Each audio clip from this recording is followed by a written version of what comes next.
তসবিহ পড়ার বিধান কি? হাতের দ্বারা নাকি তসবিহ দ্বারা? হাতের আঙ্গুলের তসবিহ গণনা করতে হবে নাকি তসবিহ দানা পাওয়া যায় যে সে মালা পাওয়া যায় সেগুলো ব্যবহার করা যাবে? এটা নিয়ে অনেক উলামা ইকরাম অনেকে বলেছেন যে তসবির এই মালা ব্যবহার করলে বেদাত হবে, আবার অনেক উলামা বলেছেন যে এটা ভালো, খারাপ কিছু নেই। এক্ষেত্রে মূলত যে হাদিসটি আমাদের লক্ষ্য রাখতে হবে তা হলো নবী করিম সাল্লাল্লাহু আলাইহি ওয়াসাল্লাম হাতের আঙ্গুলে তিনি তাসবিহ গণনা করতেন। তিনি তাসবিহ গণনা করতেন কিসে? হাতের আঙ্গুলে, এবং এটা তার নিয়মিত আমল ছিল। তিনি আঙ্গুলেই তাসবিহ গণনা করতেন, এটাই সুন্নাহ এবং এটাই উত্তম।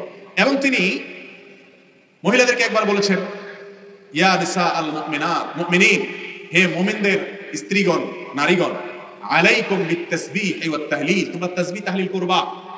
এবং তিনি আরো বলেছেন যে তোমার ফাকিদনা আনামিলাকুম, তোমাদের আঙ্গুলের মাথাগুলোর সাথে এইভাবে আগদ করবা, অর্থাৎ এভাবে 1 2 3 যেটা 3 বার এভাবে গুনবা। কেন? ফাইন্নাহুন্না মাসউলাত, কারণ কিয়ামতের দিন এই আঙ্গুলগুলো সম্পর্কে আল্লাহ জিজ্ঞাসা করবেন, এগুলোর দিয়ে তাসবিহ করেছে কিনা, আল্লাহর জিকির করেছে কিনা, গুনেছে কিনা, অমস্তান্তিকাত, এবং কিয়ামতের দিন এগুলো কথা বলবে, তোমার পক্ষে সাক্ষ্য দিবে। এজন্য হাতের আঙ্গুলে তাসবিহ পড়া উত্তম, সুন্নাহ, ভালো। তবে উম্মুল মুমিনিনদের কেউ কেউ এবং সাহাবীদের আরো কেউ কেউ বিভিন্ন বিচি, খেজুরের বিচি বা এটা সেটা, এগুলা দিয়ে তারা তাসবিহ গণনা করেছেন। নবী করিম সাল্লাল্লাহু আলাইহি ওয়াসাল্লাম দেখেছেন, তাদেরকে নিষেধ করেন নাই। এখান থেকে বোঝা যায় যে তাসবিহ দানা অথবা এই জাতীয় কোনো বিচি ইত্যাদি দিয়ে যদি গণনা করে কেউ, কোনো অসুবিধা নাই, জায়েজ হবে। এটাকে বেদাত না বলাটাই যৌক্তিক, এটা জায়েজ। তবে উত্তম হলো কি দিয়ে করা? হাতের কর দিয়ে করা, যেহেতু নবী সাল্লাল্লাহু আলাইহি ওয়াসাল্লাম এটা করতেন। এবং এই আঙ্গুলের কর সাক্ষ্য দিবে কিয়ামতের ময়দানে এবং কথা বলবে এবং জিজ্ঞাসিত হবে সেই সম্পর্কে বলেছেন, এই জন্য এটা উত্তম।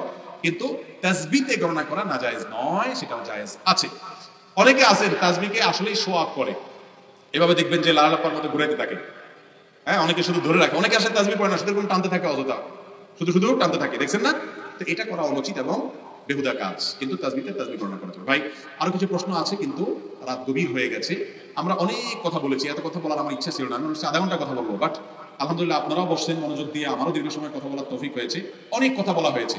আমরা আজকে সারা মাহফিলে দিন থেকে রাত পর্যন্ত যত কথা আমরা শুনেছি, ও আরশে আজিমের মালিক আপনি আমাদের সবাইকে আমল করার তৌফিক দান করুন, বলুন আমিন। আল্লাহ এই মাহফিলের জন্য যারা টাকা দিয়ে, পয়সা দিয়ে, বুদ্ধি দিয়ে, শ্রম দিয়ে বিভিন্নভাবে সহযোগিতা করেছেন, ও মালিক আপনি আমাদের সবাইকে উত্তম বিনিময় দান করুন, বলুন আমিন। আল্লাহ এই মাহফিলের পারমিশনের জন্য, অনুমতির জন্য যারা সহযোগিতা করেছেন, আল্লাহ আপনি তাদের সবাইকে উত্তম বিনিময় দান করে দিয়েন। আল্লাহ এলাকার নেতৃবৃন্দ, মুরব্বীরা যারা আছেন, আল্লাহ তাদের ছায়াকে আমাদের উপর দীর্ঘায়িত করুন, তারা যেন ভালো ভালো কাজ করতে পারে, মন্দ কাজ থেকে বেঁচে থাকতে পারে, সেই তৌফিক দান করুন।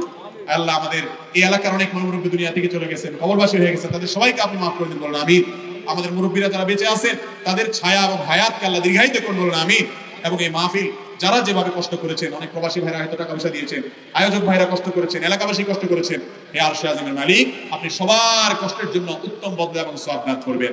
আল্লাহ আমরা যারা কষ্ট করে আসছি, শুনছি, বসছি, আল্লাহ শুধু শুনে যেন চলে না যাই, মালিক আমাদের জন্য যেন পরিবর্তন হয়, আমরা যেন নিজেকে চেঞ্জ করতে পারি, তওবা করতে পারি, হারাম ছেড়ে আসতে পারি, সেরকম ঈমানি চেতনা আমাদের মধ্যে দান করুন, আমিন।